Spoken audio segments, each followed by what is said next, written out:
This video briefly looks at what do we mean when we talk about the United Kingdom's law of torts or the English law of torts. When you walk into a criminal law class or let's say a contract law class, most students would automatically have a baseline idea of what it's all about, but not so for the law of torts. You'd be forgiven if you walk into my class when I'm doing tort law and not having a basic understanding of what we're talking about, because the name itself isn't immediately obvious, unless, of course, you are a French student, in which case you'd know that the word tort means a wrong. So it comes from the Latin word tortum, which means twisted or wrong, and that already gives you a clue of what this is all about. It's about legally recognized wrongs. So we can define a tort as a civil wrong that is recognized as protecting certain interests, and because it is recognized as protecting certain interests, it can be vindicated in the courts. So we're really talking about behavior that is legally qualified as being wrong. We call that tortious behavior. We don't have a generic tort, just as we don't have a generic crime. The law of crime or criminal law is made up of a variety of different crimes. In the same way, the law of torts is made up of a number of what we call nominate torts, meaning they are all given a name. So we're going to look at all of these, or the most important ones of these torts, which include the tort of negligence, which is the tort that protects or is all about personal injury in the main. We're also going to look at the law of trespass, which includes trespass to land, but also trespass to the person, which includes assault, battery, and false imprisonment. Other torts, the tort of nuisance, defamation, which includes slander and libel.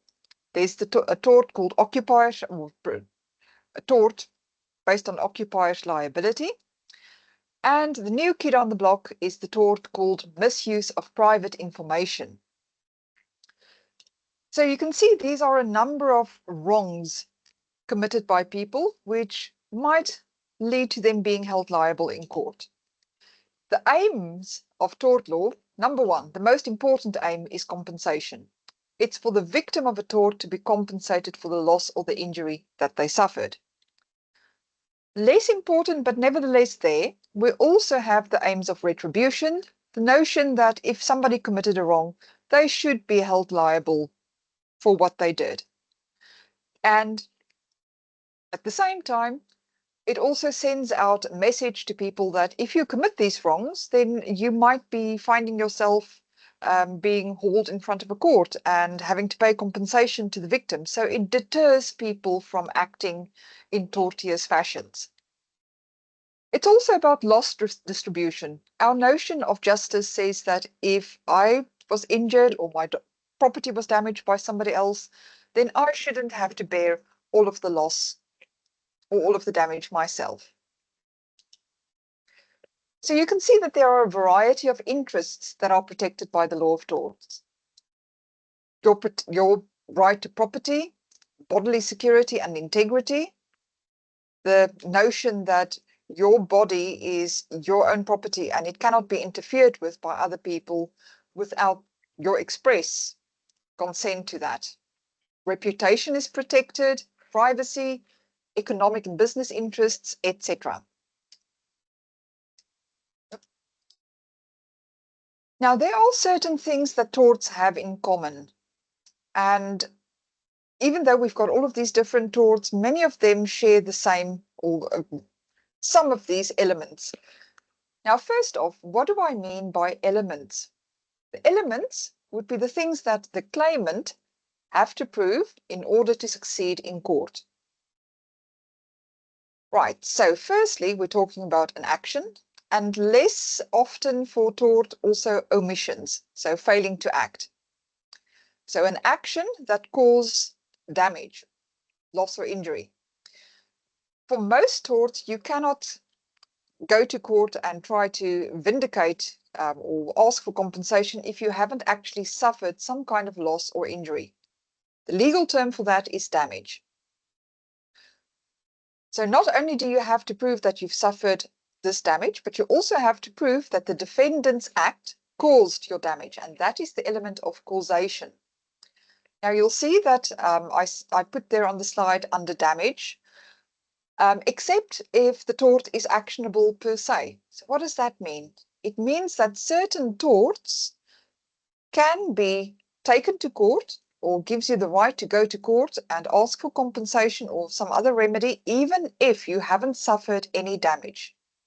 Now, these torts are called actionable per se. Per se means in itself. So they are actionable in and of themselves. We will look at these torts in a lot of detail when we in other videos about the law of tort. The next element that most of the torts have in common is that there has to be some fault element. There has to be some kind of fault on the part of the defendant. So in most instances, something that is purely an accident that couldn't have been prevented by anybody. So let's say, for example, it's an act of God. There was an earthquake or a flood or so on. For most of these, the law of tort will say, no, it's nobody's fault. You cannot sue this person. However, there are certain torts where you don't have to prove fault. And these torts are called torts of strict liability. We will look at them as well. And finally, not all wrongs are actionable, meaning that not all wrongdoing against you give you the right to go to tort and ask for compensation. Only those that are recognized as giving you that right, that legal standing, can be taken to court and are recognized as torts. So let's just briefly pause at the fault element.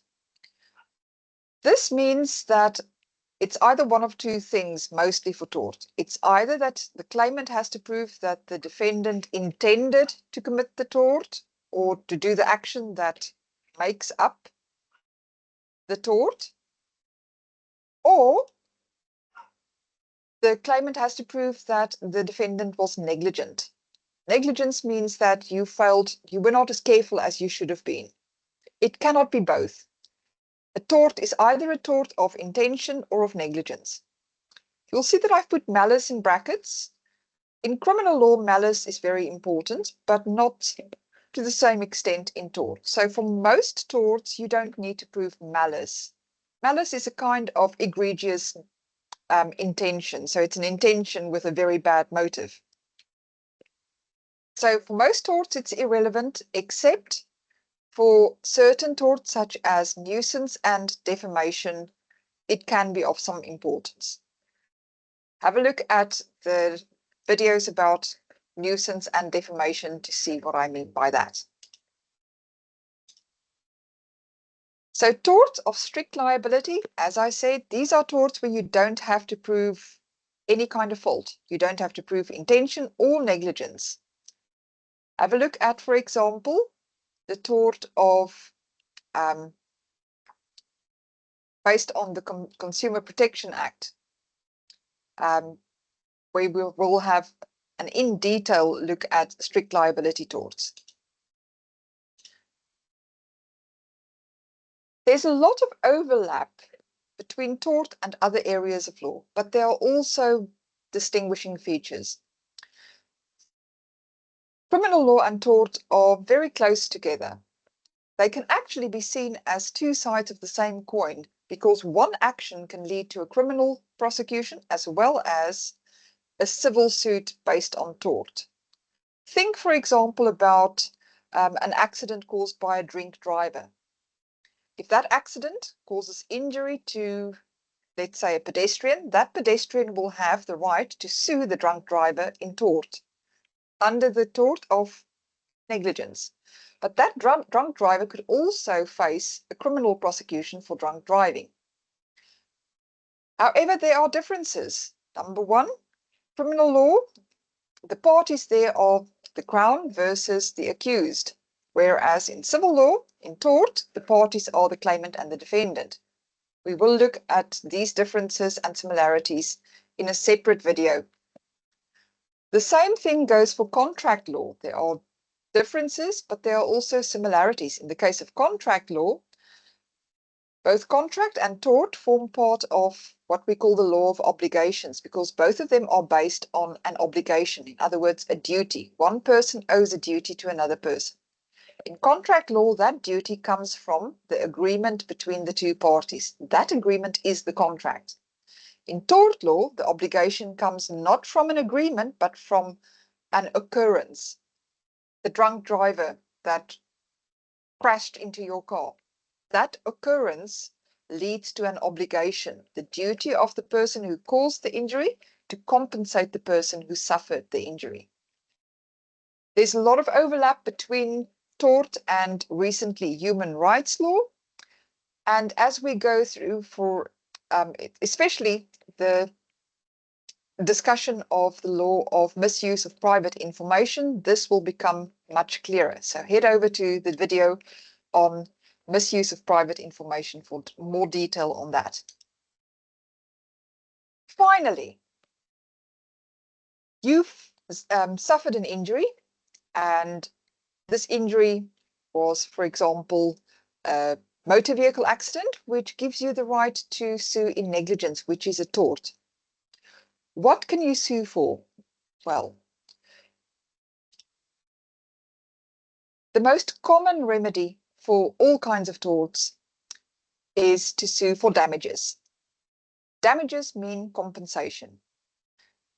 Now, don't get confused by the use of damage as an element of tort and the word damages, which we find under remedies. Damage in the singular means injury or loss. So it's the kind of thing that you have to suffer in order to have a claim in the first place. Damages is a legal term that refers to the kind of remedy that you can ask for. In this case, compensation. The other kind of remedy that we find very commonly for torts would be an injunction. An injunction is a court order to stop somebody from doing something or to actually force them to do something. So an injunction would be apt, for example, if there are people trespassing on your property and you want them to stop trespassing. Or a defamation claim where you understand somebody is going to be publishing something defamatory and you get a court order to stop them from publishing that defamatory article. So that, in a nutshell, is what tort is all about.